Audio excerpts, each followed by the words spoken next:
When I go to a Commonwealth War Graves cemetery, these extraordinary places that the Commonwealth War Graves look after for us, it is like walking into a very beautiful church.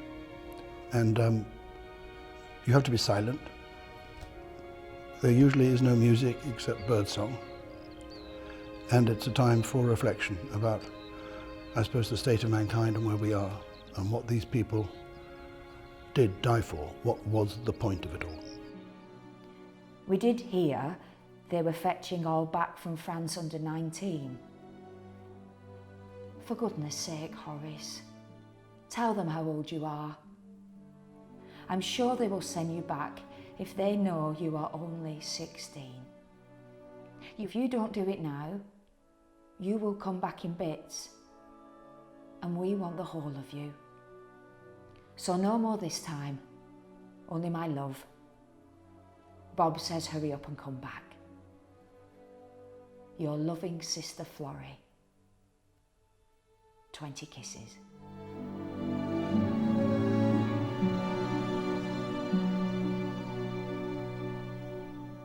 Several weeks later, this letter was returned to Florrie, stamped, killed in action.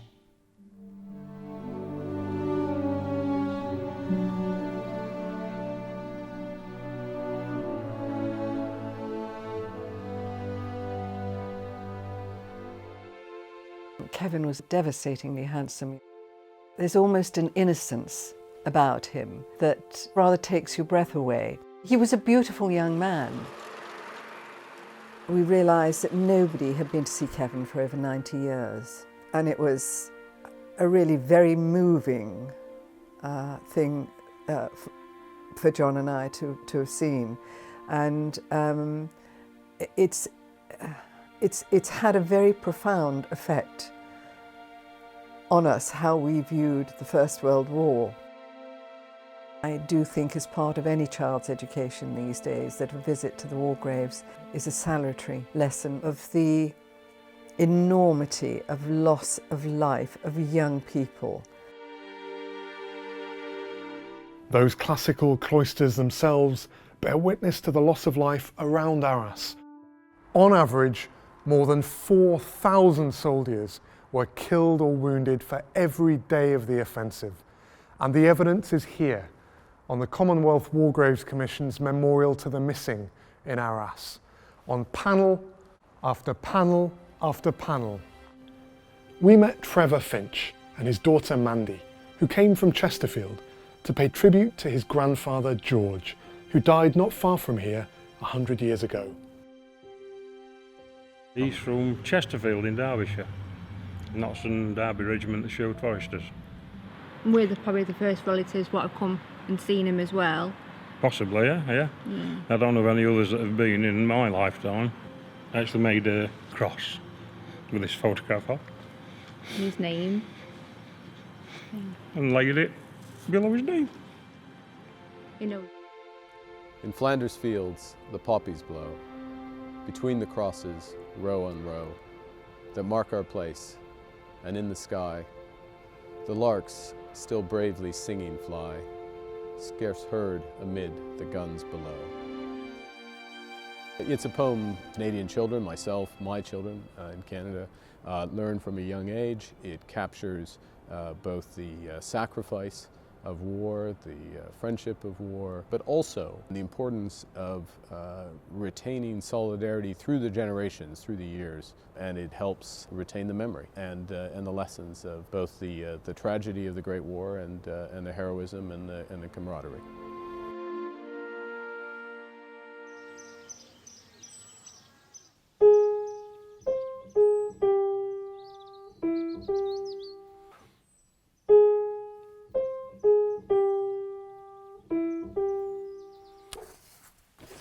This is the music that's engraved on the headstone of Hugh Langton in Polkapole Cemetery near Ypres. It's a beautiful tribute, but what is it? That's what the Commonwealth War Graves Commission is trying to find out. It's by no means a large cemetery, but the Commission's principal architect, Sir Edwin Lutyens, devised a unique architectural composition, which only reveals itself as you enter the cemetery. So what are these structures for? What are the architects trying to make us feel when we come to a cemetery like this? Well, I think here at Monchy, what we have is an example in miniature of something that the architects were striving for in every one of the Commonwealth War Graves Commission cemeteries. It's creating a sense of order and a sense of peace, but there's something more than that. In these classical structures, there's a sense of ancient Greece or ancient Rome. Really, there's a sense of civilization itself. When you walk among the headstones, of course, what you get is a really strong sense of the individual. You get a sense of trying to honour each person, that the Commission really cared about every single one of them. But in terms of the architecture, there's something more. There's something different. It's something universal. It's creating, through the architecture, an expression of the sentiment that was inscribed onto these stones. Their name liveth forevermore. This is about permanence, and it's about the eternal.